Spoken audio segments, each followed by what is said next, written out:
Hi, my name is Cheyenne. Welcome back to my channel. I normally do nail art tutorials, but every once in a while I do a video that's a little bit different because, well, in this case, I painted my nails and I don't think it makes the most sense to put a tutorial on how I did it. It's very simple. It's just a dotted cure. So I thought this week I'd do something a little bit different and talk to you all about the upcoming Mooncat sale. They do their sales twice a year, once during the spring and once during the fall. They used to do it during the lunar eclipse, but they're changing how they do that. That all said, they still give plenty of warning for when they're going to start doing their sales, and they started hinting at it, so I thought it'd be a great time to talk about it. So, tip number one, I would suggest following Mooncat on their Facebook group or Instagram or signing up for their email notifications because they do give about a week's notice for when they're going to actually start the sale. So it's very easy to just figure out when that's going to be. Just follow them on their socials. My second tip is, there are any birthdays or holidays coming up that you might want to gift some Mooncat to other people, I suggest taking advantage of the sale to help rack up some points for yourself. But last year I also bought my mom some Mooncat as a Mother's Day gift. So it was just a fun little thing for her to try out something new. So I highly suggest taking advantage of the sale to, again, buy for someone else and rack up your points. So my third tip is, I'm a bit conservative with how I want to grow my collection because I only have so much space and I only have so much money. So I like to set a limit on how much I'm going to buy during the sale, and I recommend that you do that too. Again, because you also probably have so much space and you probably only have so much money. So another thing is, I have found in my experience, when I buy more, I sometimes don't get to enjoy everything that I've gotten because there's just so much and it's overwhelming. I don't get to swatch all of my polishes right away. So I would suggest buying 4 to 6 polishes. That's just me. I like doing that because if you buy 4 polishes, you then usually hit that free shipping threshold. But that said, if you also want to take advantage of this time to redeem some of your points and get an additional polish with those, in that case, sometimes I like to get 6 polishes because this is going to sound very silly, but the mild OCD and perfectionist in me likes how their mailers are sent if they're full. So they have a 4-pack mailer and they have a 6-pack mailer. So if you're going to get 5 polishes, might as well just go for 6 polishes, right? I know it's a really silly reason, but I also then usually add something that might be limited edition to my cart. That said, limited edition polishes are usually not a part of their sale. Number 4, Mooncat does have a wishlist feature on their site. So I usually, throughout the year, as collections come out, I will add stuff to my wishlist. But at this time, I generally go and I write down all of the polishes that I'm interested in, and I start looking into them further. And I love having that satisfaction just crossing one off my list of like, this can wait, I don't need to get this right now. So my tip number 5 is, I suggest trying to find more photos of the polishes that you're interested in, that you've put on your list. So I will look at their Facebook group or look at videos on YouTube because they've been known to have product photos that aren't always the most accurate. And in my experience, I have found that some of their product photos to be more vibrant than they actually are in real life. And I know they've been working on fixing that, but still, I like to go and check what people have posted, that they've taken like pictures themselves of their manicures on their Facebook group. I just go and I search the polish's name, and usually a bunch of photos will pop up with different skin tones, which is really nice too. But then I also really love to check out YouTube videos where people have swatched a collection. You'll have to probably search by the collection and to find the polish that you're looking for. My personal favorite YouTuber for swatching is Caitlin Swatches, because she will show the nail polish shifting around in different lighting situations, which I don't think a lot of swatchers do right now. And so I really enjoy her videos. So tip number 6, very simply put, just set an alarm. So that way you know that you're going to be awake or available during that time to start the sale. And also, I would suggest starting the alarm a little bit earlier before the sale, just to double check your list and make sure everything in your cart is still available at the time of your purchase. And lastly, tip number 7, just be patient. It might take a while for these polishes to arrive.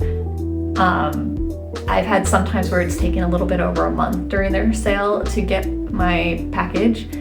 They have gotten better about it over the years. I've shopped maybe 4 of their sales, and I did notice the last time it was like, I think less than 3 weeks when it arrived. So just be warned, it might take a while because a lot of people take advantage of their sales. Most people don't want to spend $16 for a nail polish, so they wait for the sale to happen. Voiceover Cheyenne here. So I also figured I'm going to talk about Mooncat. Might as well talk about my favorites and least favorite. Now, no one is probably surprised that this one is on my top favorites. So this is Ghost of Hect. It is a white base with a blue shimmer in it. Yes, it is gorgeous and so shimmery and glowy. I totally recommend that people grab this one. I have Cirque's Moonstone, which is kind of similar, but I feel like this is way more opaque. I feel like for Cirque's Moonstone, I have to apply a lot more coats, but this is pretty good of just 2 coats. I did top coat this afterwards with a quick dry top coat, but then proceeded to forget to record that for the rest of the nails on this hand. Sorry. Anyways, this is Demeter's Harvest, and if you know, you know. This is a beautiful yellow polish with a green shimmer in it, which I think really nails the inspiration.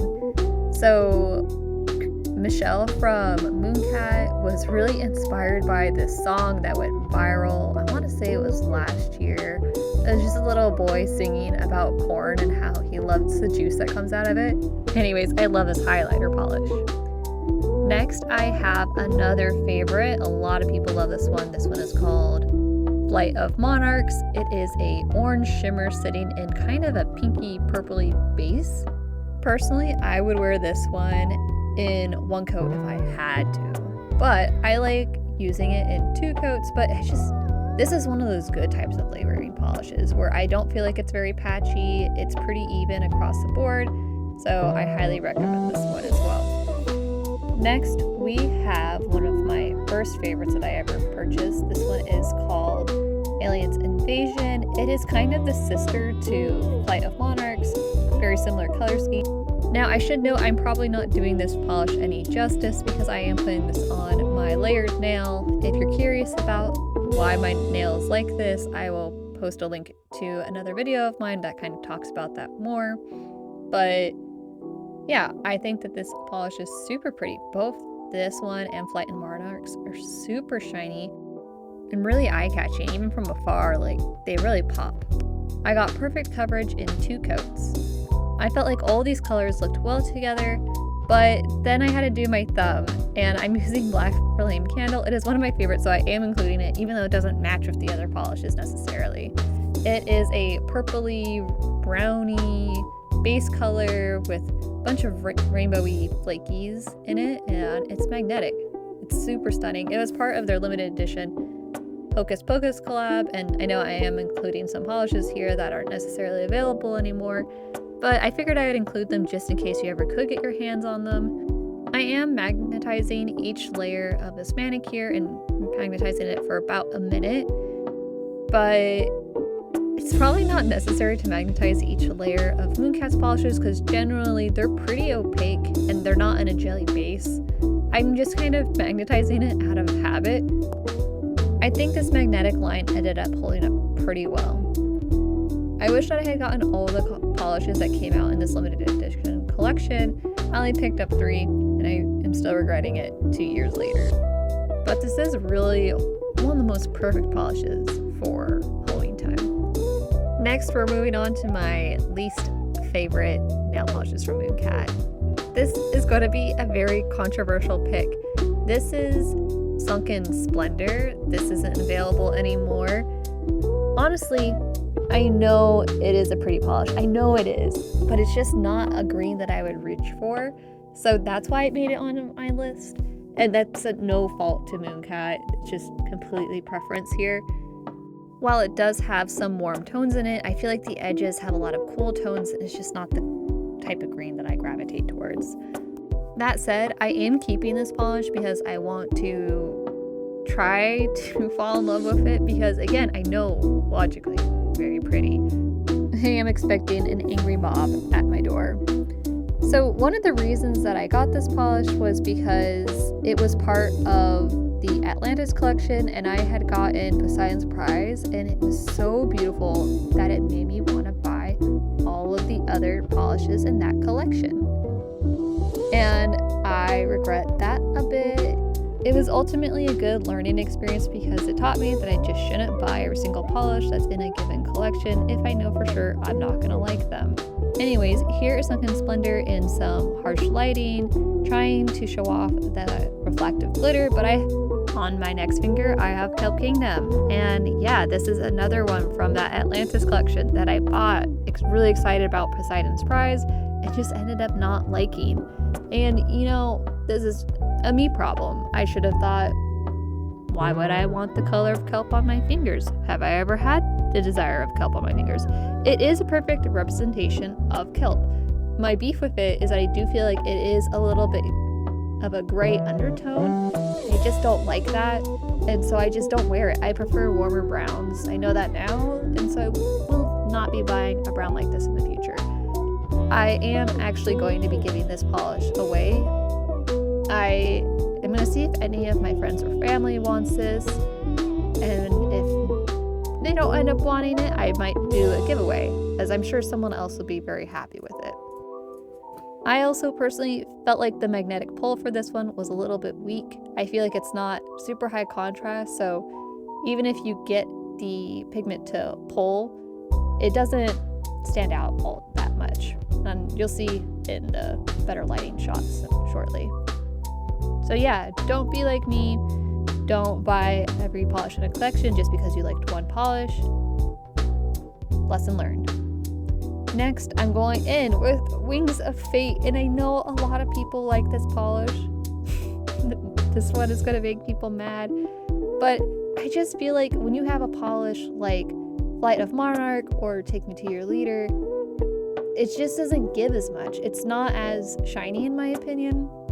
I do like the particle style more in this maybe. I think it's very sparkly cute, but it's also just not a purple pink that I lean towards that often. It's more of almost like a lavender pink. I don't know. I also wish that the shimmer was even a finer particle. I think that would have been really dainty. I don't have a giant collection of nail polish. I think mine is under 300 bottles. But I just feel like I have a lot more pinks that are shimmery that are more impressive. Or maybe just more my style. Though I do have to admit, in this shot, it does look gorgeous. It's just not a color I'm drawn towards.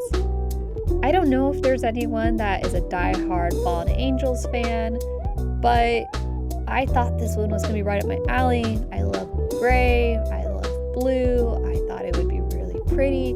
But first time I put it on, second time I put it on, third time I put it on, I've always just been disappointed by the coverage. It is extremely sheer and, in my opinion, a little bit patchy and a little bit hard to work with. Maybe you could topper it over another polish, but again, you're going to run into that same problem where it is patchy. I had to do 3 coats on this nail. I don't want to pay $15 for a nail polish if it's going to be patchy. I want to give this polish one more chance, so I'm not going to be destashing it at this time. But it's definitely on my list of polishes that I am considering parting ways with. You can see in these clips too how sheer it is in some spots and really patchy and bald. Just kind of disappointing. Anyways, a lot of people are going to get mad at me about this one, but I do think that Mercury Tears is just not my style to begin with. It looks so pretty in the bottle, but I feel like it's almost dull on the nail. This is another polish that I think would benefit from a smaller particle size. Also, look how sheer it is on this first coat. I feel like you can maybe layer it on top of another polish, and maybe that's how you get the best bang from your buck there. But if you wanted to build it up for full opacity. I will cut the sheerness some slack because at least while it was kind of sheer, it was at least pretty even coverage, unlike Fallen Angels. I know that the beef that I maybe have with this polish is maybe 100% on me. I bought it because a lot of people did recommend it. A lot of people love this color, but it does remind me of 2011 when peacocks were never really in style as an accessory for fashion, like rings and jewelry and shirts, and it's just not my vibe. Anyways, let me know what you thought of this video. Did you find it helpful? Did my opinions offend you? Hopefully not too much. Anyways, come back to my channel. I normally do nail art videos every Saturday. See y'all next one. Bye!